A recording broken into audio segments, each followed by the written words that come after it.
안녕하세요. 나은요양병원 원장 김지혜입니다. 치매 환자가 있는 가정에서는 요양원, 요양병원, 돌봄센터 등등에 대해서 알아보실 텐데요. 어떤 경우에 요양병원 입원이 도움이 될지 알려드리겠습니다. 집에서 더 이상의 케어를 어렵게 만드는 원인은 여러 가지가 있는데 첫 번째는 심한 행동 심리 증상 때문입니다. 이것을 BPSD, 이상 행동 장애라고 하는데요. 치매 초기를 지나서 한 중기 정도로 진행이 되면 망상, 공격성, 소리를 지른다든지 수면 장애 등의 여러 가지 비정상적인 행동이 나타납니다. 이러한 이상 행동 장애에는 적절한 치료 없이는 더 심해질 수밖에 없고 가족들은 매우 고통스럽게 되죠. 이 정도로 진행을 하면 요양원이나 주간보호센터 같은 시설에서도 단체 생활을 하기가 어렵게 됩니다. 요양병원에서는 이러한 심한 이상행동 등이 있는 이런 치매 환자들을 다양한 방법으로 치료를 할 수가 있습니다. 사실 치매가 치료가 되는 것은 아니지만 이 증상을 완화시킬 수 있는 적절한 약물 처방과 또 환자 상태에 맞는 인지치료, 운동치료 이런 것들을 병행을 해서 최소한의 일상생활을 조금 할 수 있게 도울 수 있습니다. 보호자분들께서 생각하시기에 밤에 안 자고 소리 지르면 수면제나 주고 계속 재우는 것이 아니냐 하고 불안해 하시는데요. 환자의 이상행동은 수면제로 절대 조절이 되지 않습니다. 수면제로 인해서 오히려 선망이 더 생기기도 하고 너무 졸려서 오전에 깨어나지 못할 수도 있습니다. 이상행동을 줄여주는 약물은 대표적으로 항정신성 약물이 있는데요.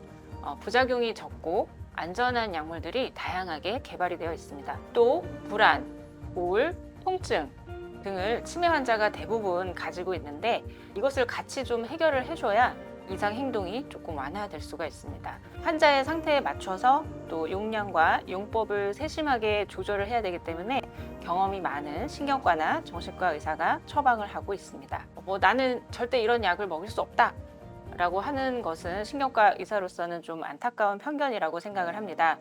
적합한 처방은 환자의 힘든 증상을 완화시켜서 환자를 고통 속에서 벗어날 수 있게 도와줄 수 있다는 것만은 분명합니다. 자, 두 번째는 재활치료가 필요한 경우에 요양병원을 생각해 보실 수 있습니다. 치매도 있는데 뇌경색이나 뇌출혈, 파킨슨 같은 질환을 같이 가지고 있는 환자들이 많습니다. 이러한 뇌졸중 파킨슨 환자들은 마비와 경직이 동반이 되어 있기 때문에 보행장애가 대부분 가지고 있습니다. 여기에 치매까지 있으면 낙상의 위험이 커집니다. 가정에서나 시설에서는 재활치료를 따로 할 수가 없기 때문에 전문 재활치료를 꾸준히 받기 위해서는 요양병원에 입원을 할 수가 있습니다. 전문 치료사가 1대1로 대화하면서 직접 스킨십도 하고 강직을 풀어주고 같이 운동하고 하는 이러한 과정들이 인지 향상과 근력 향상에 아주 도움이 되고 또 실제로 환자의 만족도가 굉장히 높습니다. 아직까지는 치매 요 진단 하나만으로는 건강보험으로 재활치료를 받을 수는 없지만 치매 이외에 이러한 뇌졸중, 파킨슨 이런 중추신경계 질환을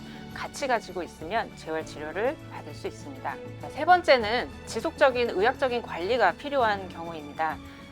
치매도 문제인데 가지고 있는 질환이 너무 중해서 자주 병원에 가야 되거나 약 처방, 처치, 드레싱 지속적으로 필요한 경우에 요양병원을 생각해 볼 수 있습니다. 예를 들면 당뇨가 조절이 안 돼요. 인슐린을 하루 3번 맞으면서 조절을 그때그때 해야 돼요. 아니면 욕창으로 매일 드레싱하고 치료를 해야 돼요. 아니면 식사를 잘 안 해서 영양제 수액을 자주 맞아야 돼요. 아니면 열이 나서 응급실에 여러 번 갔다 왔고 종합병원에서 자주 입원을 했어요. 케이스는 굉장히 다양한데 어쨌든 전적으로 24시간 돌봄을 해야 되면서 플러스 의학적인 관리나 치료가 필요한 상태는 사실 요양병원 밖에는 없습니다. 종합병원은 폐렴, 폐혈증 등 당장 생기는 문제만 해결이 되면 또 퇴원을 해야 돼서 장기간 입원하기는 어렵고 또 비용도 많이 지출이 됩니다. 또 요양원은 돌봄은 되지만 의사가 상주하지 않기 때문에 의학적인 관리는 또 어렵습니다. 요양병원에서는 이렇게 지속적인 의학적인 치료가 필요한 환자들의 만성치료를 이어나갈 수 있다고 생각하시면 되겠습니다. 종합하면 치매가 어느 정도 진행이 돼서 집에 모시기 어려운 다음에 대표적인 3가지 경우 이상행동이 심해서 어디에도 갈 수가 없다. 또 재활치료도 해야 된다. 또 전적인 돌봄과 의학적인 관리가 필요하다. 여기에 해당이 되시면 요양병원이 적합할 것 같습니다. 요양병원에 대해서 막연히 거부감을 갖기보다는 병원의 장단점을 잘 알아보시고 또 상담도 해보고 직접 방문을 해보시면 환자에게 알맞은 곳을 찾으실 수 있을 겁니다. 환자와 보호자가 다 행복한 삶을 이어나가실 수 있으면 좋겠습니다. 감사합니다.